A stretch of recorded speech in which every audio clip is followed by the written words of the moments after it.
Annuity. Do.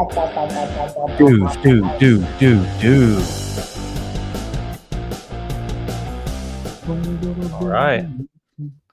Welcome back to the I Love Annuities podcast. I am Jeremiah Conjure.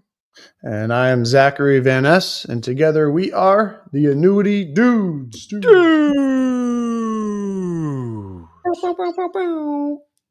Today's episode hits close to home for a lot of people.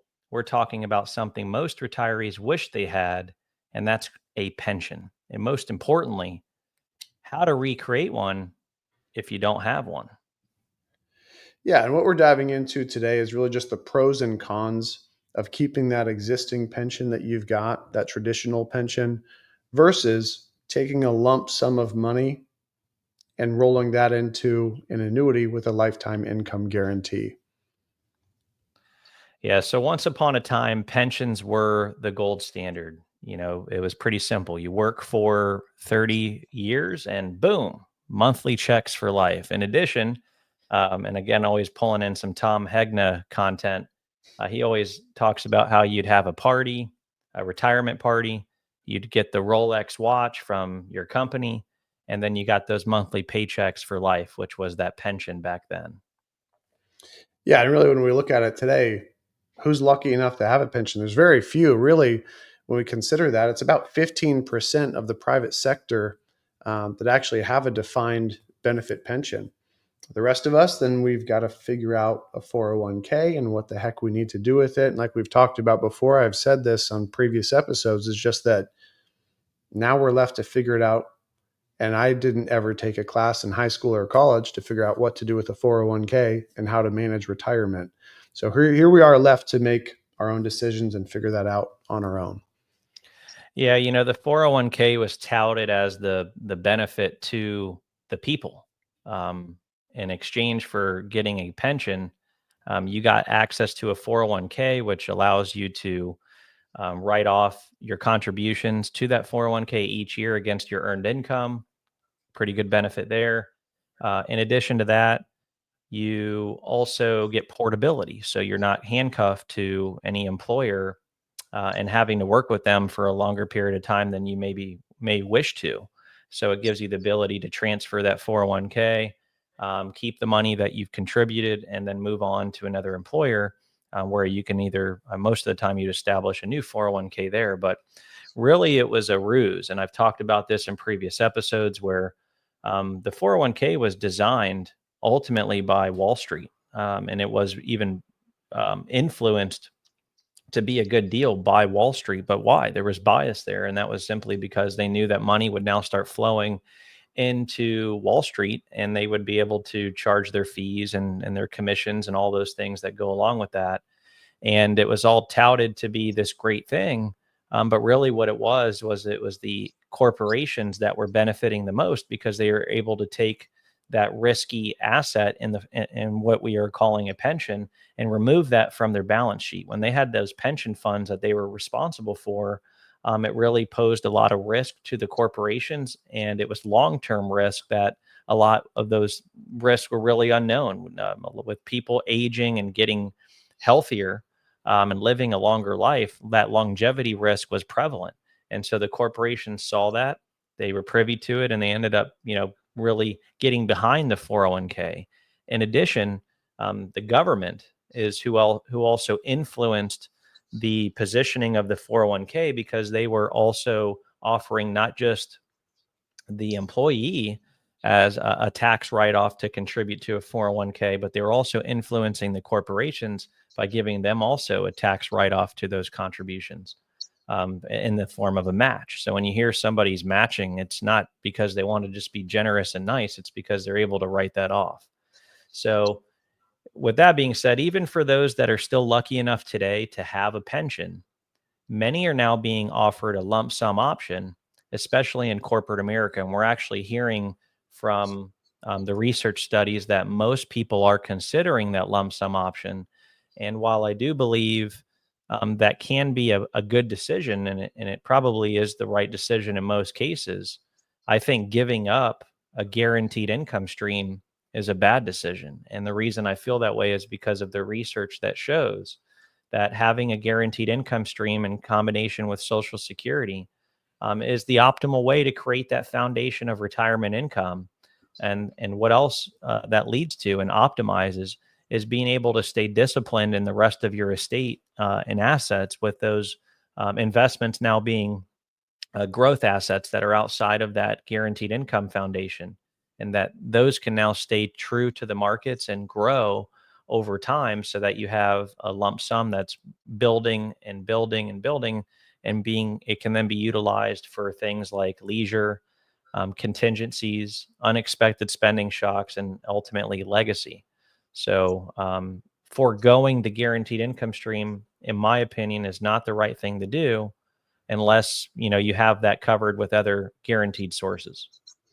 Yeah, and that's where we take a look at it from our end. If we're not moving forward with that pension, or if you just want to compare, then we take a look at it from that angle, and that's where we really define that lump sum buyout, right? What is that? When we're considering the pension, well, I've got this one tool that's going to give me income for life in the pension. I've got this other tool that's a lump sum buyout. How do I make that decision? It's just knowing your options that are out there. So that lump sum buyout, when your employer offers to give you that, it's your pension money now. It's in a lump sum instead of paying you out monthly for your life. Yeah, and it sounds tempting, especially with today's uncertainty. But the big question here becomes, what do you even do with that lump sum? And I know most people are just thinking that they'll just put it in the market and grow it, and as long as they are able to grow it, they should be able to siphon off some of that growth to support their income needs. And our last episode, we determined through the research from Dalbar that ultimately that's a recipe for disaster, because when you treat your market accounts as your primary source of income, that's where it evokes that emotion of fear and greed and regret. And when you have those emotions, it behaviorally, the psychology right behind those is that we start to look at these assets differently with preservation in mind, and we know that we need to preserve them and hope that they last. And so what happens is you do a poor job timing the market, because it's ultimately impossible. No one can do it with optimal consistent approach. And what happens is that you leave all those gains and potential gains in the future on the table, because you were trying to time getting out of the market in fear of losing. And that's where you're really creating a recipe for disaster there. So the question is, what do you do with that lump sum? Yeah, and that's where it allows you some versatility to compare what else is out there. What other solutions could there be? With the idea being that pension to get you some type of lifetime income. Well, maybe there's an option to consider a fixed index annuity with an income rider. An annuity can be a solution to provide that lifetime of income, because they can really turn that lump sum into that guaranteed income stream, just like a pension. And now maybe there's a new element we add to it, and just being flexible. We use that word a lot, flexibility, with an annuity. Can you see this, Zach? Yeah.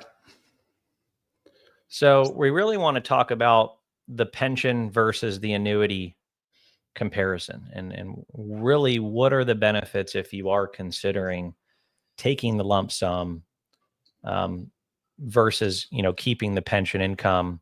And we really want to weigh the pros and cons of doing that, and that's always going to be the right approach. Again, I would urge you, if you don't have enough income just from your Social Security, which again most people will not, simply because Social Security by design was only supposed to cover up to 40% of your total living expenses. So most people, Social Security is just not enough. And if you have this pension, it's a great opportunity for another guaranteed income stream that you can leverage to supplement Social Security and then build that solid foundation of retirement income that you won't outlive. And I do believe that if you're going to take the lump sum, you should be at least considering positioning a portion of that lump sum to secure guaranteed income outside of that pension, which would be in the form of an income annuity. I'm actually working with a client right now, a very nice gentleman. He's worked for AT&T for 30 plus years. I think it's 37 years now. and he has a pension and he has a pension option.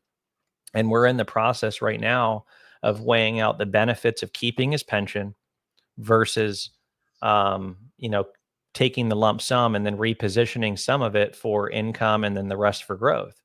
And what we're finding is that there's immense benefits in taking the lump sum, but those benefits really come from having more flexibility and optionality of what he does with that money, while also still keeping the top priority and objective secure, and that is taking care of the income equation in his retirement plan. So we're just repositioning it. And by repositioning those lump sum funds, we're still getting the same benefits of having the pension in the form of a guaranteed income stream to supplement his Social Security.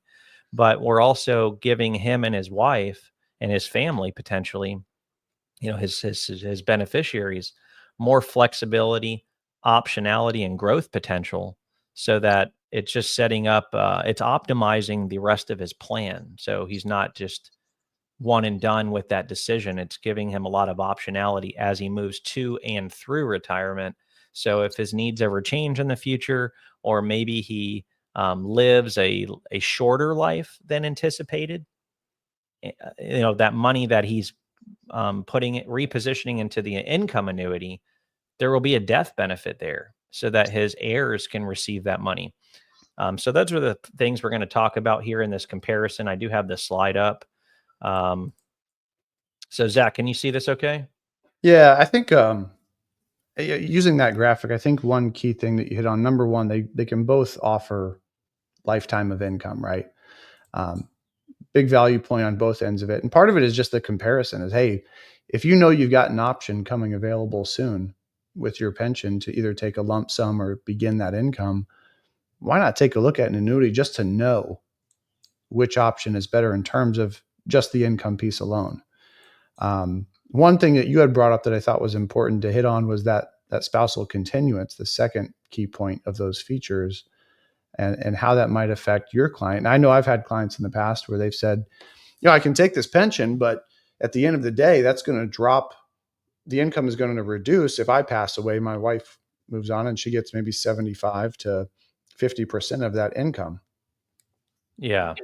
Yeah, ultimately the main benefit to anybody considering repositioning the lump sum funds into an income annuity is that you're maintaining control over those funds. So when you think of a pension, the word that I use for pension and converting the pension to a lifetime income stream is annuitization. So when you annuitize a pension or even an annuity for that matter, you relinquish control of the asset, so of the principal account value.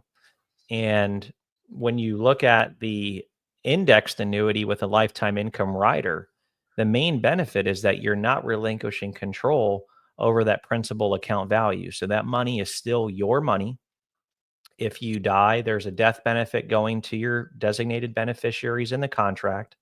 The insurance company does not keep your money. Whereas with the pension, if you die or your spouse, if you have spousal continuation, there's no death benefit whatsoever. In addition to that, um, in an indexed annuity with an income rider, you also have the ability to have that joint life structure on the income. So to address what you were talking about, Zach, the spousal continuation is 100%. It's not going to be reduced if the primary annuitant passes. So it's really good peace of mind and security for not only us but our wife and our spouse, that we can pass this income on and we don't have to worry about what happens to them if we do die. Um, there are ways to leverage plans, a holistic plan to address inflation, where pensions normally the inflation adjustments are partial or limited.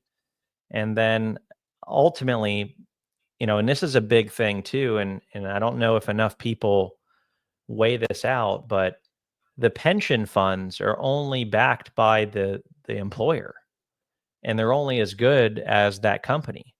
And whereas the income annuity with the lifetime income rider, you're backed by an insurance company, and all they do is specialize in building pension like income through income annuities. So they're an expert. They're literally the top of the top, the cream of the crop when it comes to understanding how to build these products now and for long term. And they use actuarial science to back up all of these claims paying abilities that they tout in their contracts. So, you're getting multi billion dollar size organizations that are backing the annuity. In addition to that, there's some insurance guarantee associations for each individual state that also monitor these annuity providers to ensure that they're sufficient and that they have solvency financially so that they can continue delivering those claims paying abilities that they commit to.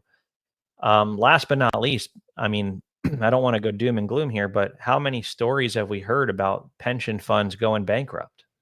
Yeah. It's happened more times than I would I'd like to admit. You hear about them all the time, and as one of them, recently I talked to somebody, and I can't remember which company it was, but they had a pension. They worked there for a long, long time, and that particular company and that pension fund went belly up. And when that happens, it's pretty much bye bye pension.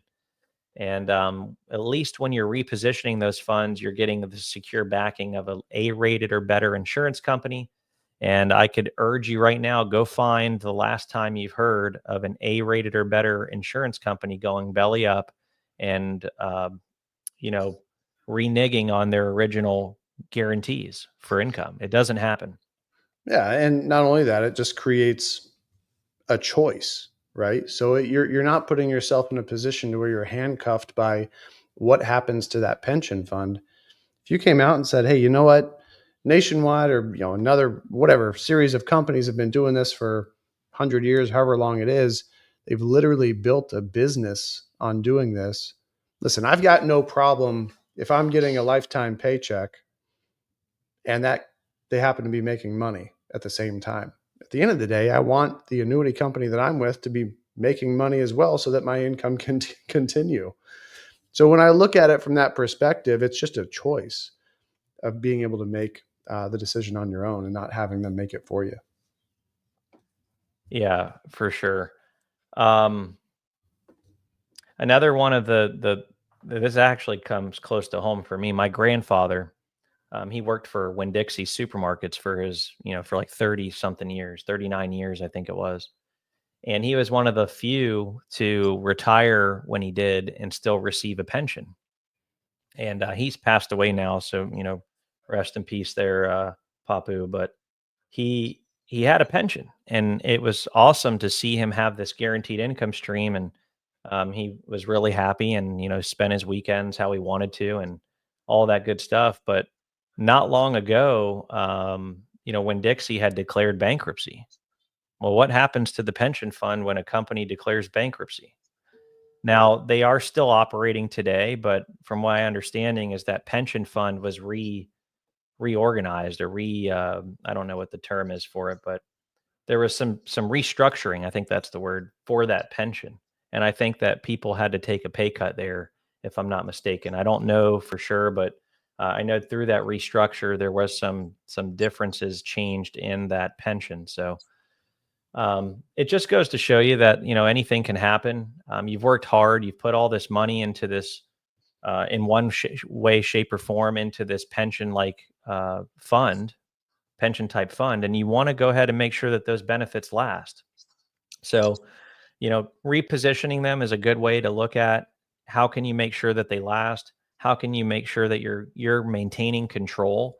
And how can you also ensure that your spouse is going to continue receiving benefits if she lives a longer life than you? And last but not least, by moving into a fixed indexed annuity with a lifetime income rider, over the last handful of years within that product segment, there's been a lot of innovation around long-term care enhancements.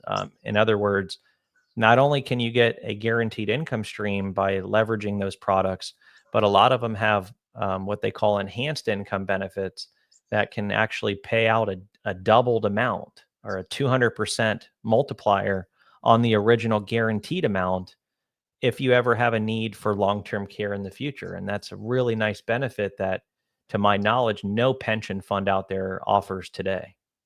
That'd be important to add that that's also for the individual, and if it's a joint policy, for their spouse as well.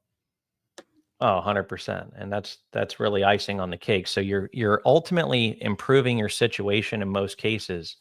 And we see that, you know, it's very rare that keeping the pension and going ahead and annuitizing that pension for that lifetime income benefit, it's very rare that we see that as the right decision. Now, I have had that happen. I will be honest here. Not always is an annuity the best idea, but in most cases, I'd say 80% of the time, the annuity gives you far more benefits and about the same, if not more, income too. Yeah, yeah, and again, just that control aspect to it, to where if you want it to be income, you've got the ability to convert that to income. If you want something that's there for a legacy benefit, now you're creating optimization and using those funds. Recently I had somebody where, to speak to your point, it for them it made sense to stick with their pension, but had a great conversation, got to find out if an annuity was a right fit for them.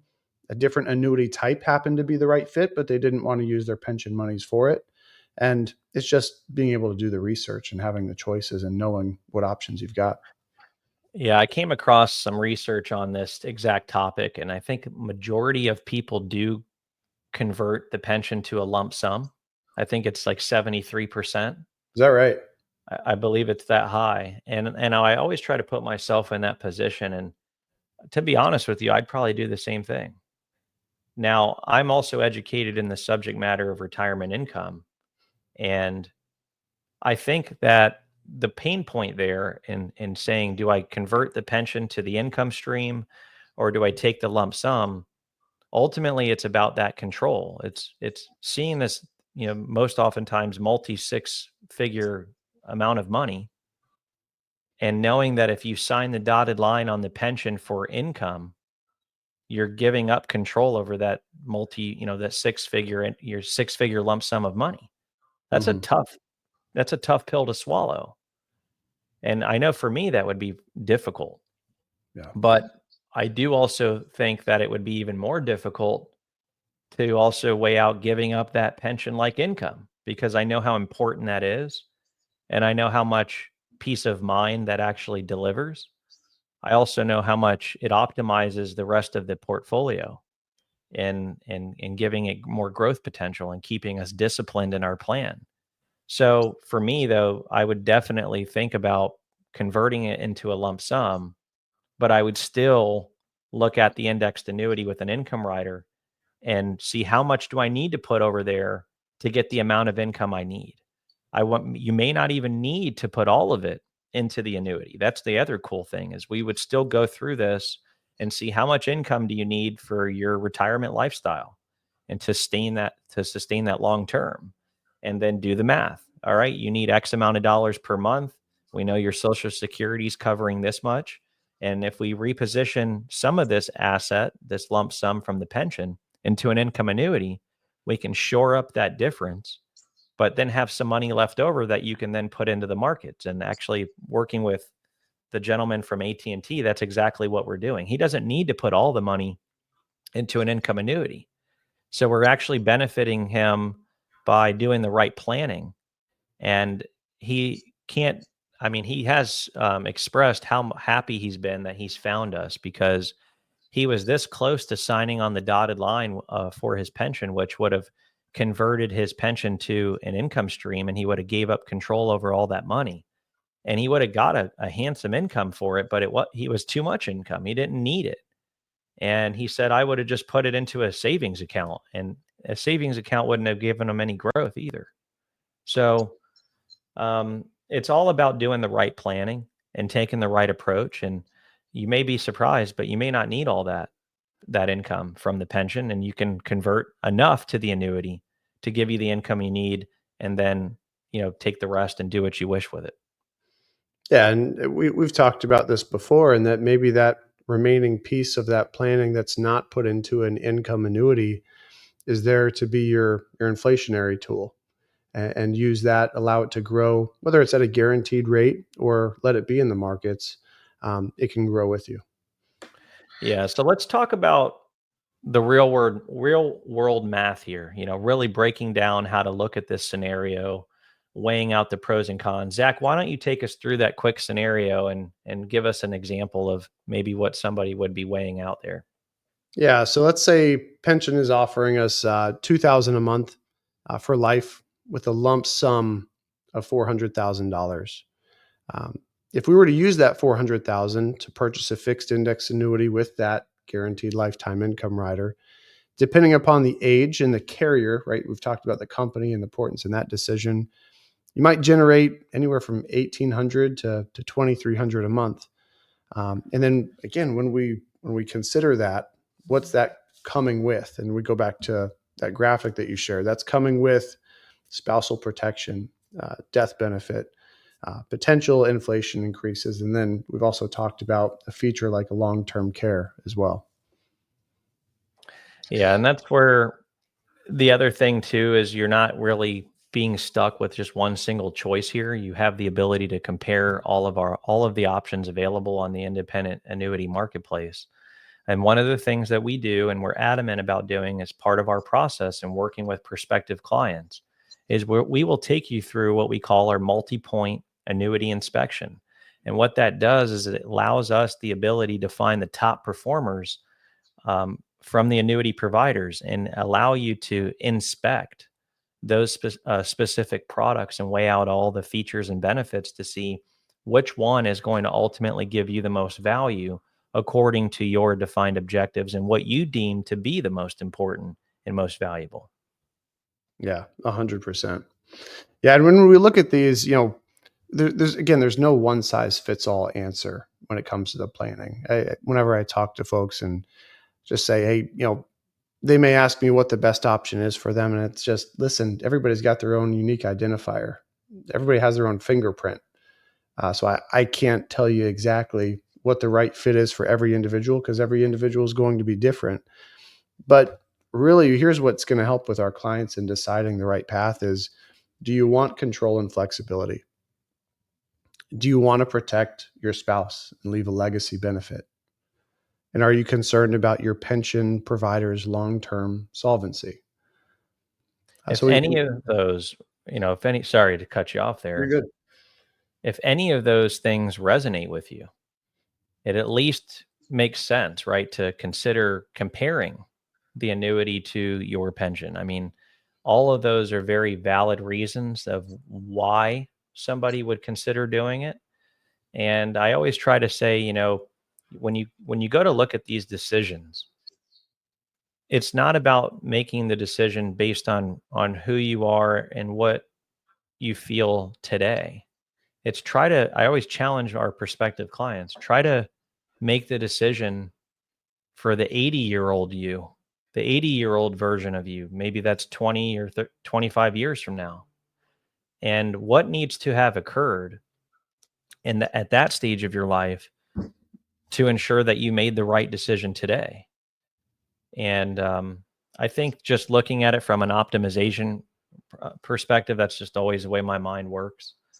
Is having that lump sum of money that you still have control over, knowing that it can be utilized in different ways that can optimize your overall benefit, and knowing that if you go the pension route, you never have that option and those future options.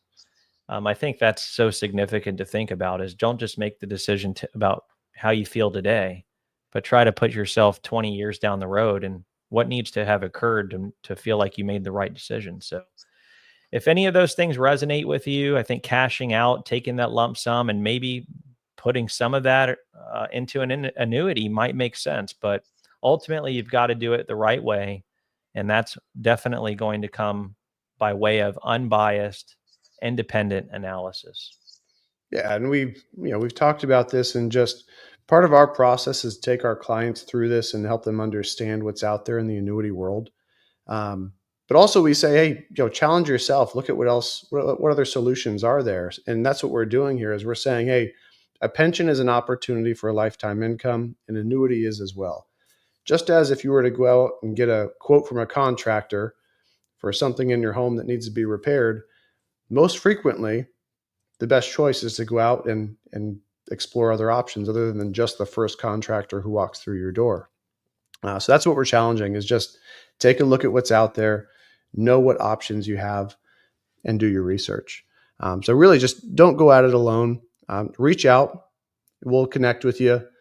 We'll connect into a multi-point annuity inspection. We've talked about this before. That's, again, reviewing the income guarantee that comes with these fixed index annuities with lifetime income. We'll also take a look at the carrier strengths, the index potential within that annuity, any type of rider fees that come with it, and then again, a feature such as that long-term care benefit if that's important to you. Yeah, I mean, it's definitely good to do your research, know all your available options. If you're interested in doing that, we urge you to visit our website, or actually wherever you're watching this, in the show notes or description of this episode, there will be a unique link to go ahead and schedule your annuity discovery meeting with one of our senior annuity advisors. We have a team of experts that have personally been trained by Zach and I that will take you through our multi-point annuity inspection and give you the annuity assurance you are looking for, to know that, hey, we've evaluated the entire independent annuity marketplace. We've gone and done side by side comparative analysis. We've looked at everything from the carrier strength to the highest income amounts to whether or not they have long-term care benefits, and more. And at the end of that experience, I assure you that A, you're going to know if moving to the annuity is the right decision. And if so, you're also going to know exactly which annuity product you should consider purchasing. And that's the thing, is you're going to have confidence because you're selecting the one that not just us, but you, through our process, will lift your annuity IQ to a higher level to help you make a confident decision. And we hope that we can earn your business. That's how we make a living, is by helping people make better annuity buying decisions. And we do that through that annuity assurance process, through that annuity discovery. So if you're interested, click on that unique link. You can also visit our website at annuityassociation.com for more information. You can also request a free annuity report. Maybe you're not ready to speak with somebody like Zach and I, where you're just not there yet and you need more information. In this show description or show notes area, you'll also find a unique link to request your free annuity report. Well, we'll send you out the top options that we found on the independent annuity marketplace based on your objectives and the way that you have filled out that questionnaire. That report will be custom tailored exactly to your situation. We'll email that out generally within 24 to 48 hours. And then from there, you see you see something that piques your interest, you can schedule a meeting then at that time too.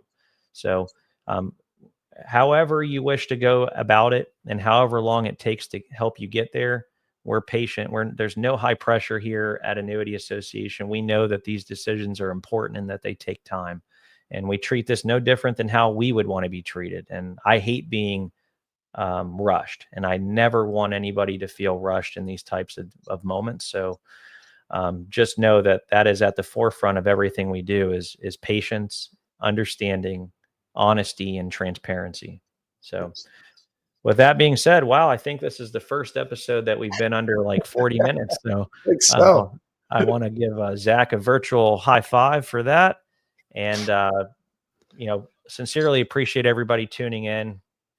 We've gotten a lot of feedback on, the value that we're putting out there, the content we're putting out there. People are finding value in it, I should say. And I just want to say thank you from the bottom of our hearts, because we're passionate about righting the wrongs of our industry. And the only way we can do that is by leveraging this technology and these platforms to put out our opinions on this subject matter, to ultimately help drive change in the right way. So thank you for watching. If you've gotten value, like and share, ring the bell, and all the fancy stuff. And we would appreciate that. So anything else from you, Zach? That is it for us, I believe. Yeah. I'm Zachary Van Ness, And I'm Jeremiah Conger, and we are the Annuity Dudes. Dudes. Signing off. Here we go. Let's hit that rock music, man. Uh.